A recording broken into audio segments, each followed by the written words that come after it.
अस्सलाम वालेकुम students.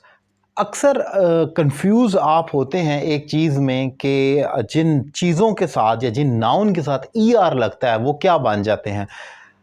English जो है वो बहुत ही ज़बरदस्त किस्म की और सादा सी ज़बान है और इजी भी है। वो क्यों इजी है? क्योंकि उसमें वोकैबलरी जो है वो बहुत आसान है उसको याद करना। वो किस तरीके से आसान है उसकी एक रीज़न है। आप एक वर्ड को याद करते हैं और उससे आगे वोकैबलरी खुद ब खुद क्रिएट होती जाती है। ईजीली आप कर सकते हैं। कैसे? आज इसी ट्रिक को डिफाइन करूंगा। अब ज़रा एक लफ्ज़ है किल। किल का मतलब है मारना और ये एक वर्ब कहलाता है क्योंकि ये एक एक्शन है। मारना, किसी को भी अगर जान से मारा जा रहा है तो एक्टिविटी हो रही है, एक एक्शन परफॉर्म हो रहा है। हाथों से मारा जाए, उसको किसी चीज़ से मारा जाए, कोई भी उसका हो सकता है इंस्ट्रूमेंट जिससे उसको मारा जाता है, लेकिन वो एक एक्टिविटी है, एक एक्शन है किल। अब किल का मतलब है मारना। अगर इसके साथ, ये वर्ब है, इसके साथ ई आर लग जाए तो मारने वाला अपना नाम बना लेगा, किलर। यानी कि आपने एक वर्ड याद किया मारना और मारने वाले के लिए वोकैबलरी नहीं मिल रही, ये तो मारना हो गया ना, लेकिन जिसने मारा उसे क्या क्या के पुकारा जाए तो ई आर लगा दें, किलर। किल से किलर जब बनेगा तो वो उसका नाउन बन जाएगा। वर्ब से नाउन की तरफ का सफर सिर्फ और सिर्फ हमारा सफिक्स लगता है। एक फिक्सेस उन वर्ड्स को कहा जाता है जो वर्ड के आखिर में आते हैं, जैसे ई आर हो गया, ई एस टी हो गया, I O N, T I O N हो गया, जैसे कम्युनिकेशन है। इसी तरीके से दीगर अल्फाज हैं जो आप इस्तेमाल करते हैं, तो इसी तरह ई आर भी लगता है कुछ लफ्ज़ों के साथ।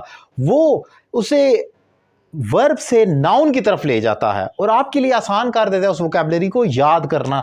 जैसे स्पीक का मतलब है बोलना, तो बोलने वाले को क्या कहा जाए, फिर हम आगे ई आर लगा देंगे, स्पीकर, बोलने वाला।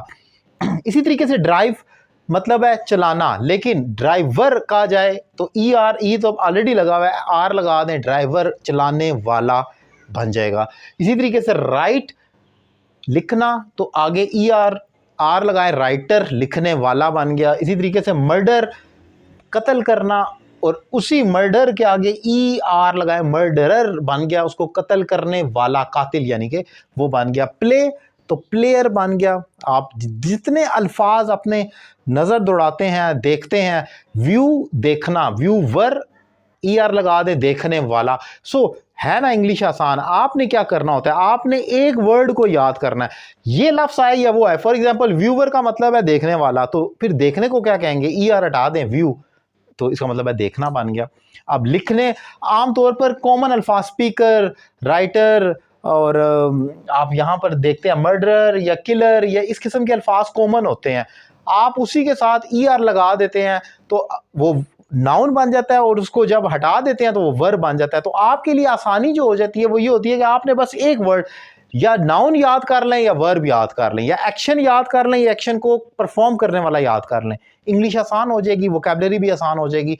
लेकिन उसके लिए ट्रिक का आना लाजमी है कि आपको मालूम होना चाहिए कि ये वर्ब कहला रहा है और ये नाउन है, यानी कि ये एक्शन है, परफॉर्म करने वाला एक्शन है, और ये परफॉर्म करने वाला, बल्कि ये देख लें, ये परफॉर्म वर्ब है और परफॉर्मर, जो परफॉर्मर है वो उसको परफॉर्म करने वाला है जो कि नाउन है। सो ये एक इंपॉर्टेंट ट्रिक है, बड़ी ही दिलचस्प किस्म की ट्रिक मैंने आसान करके डिफाइन की, उम्मीद करता हूँ आपको समझ आई होगी। Thank you very much.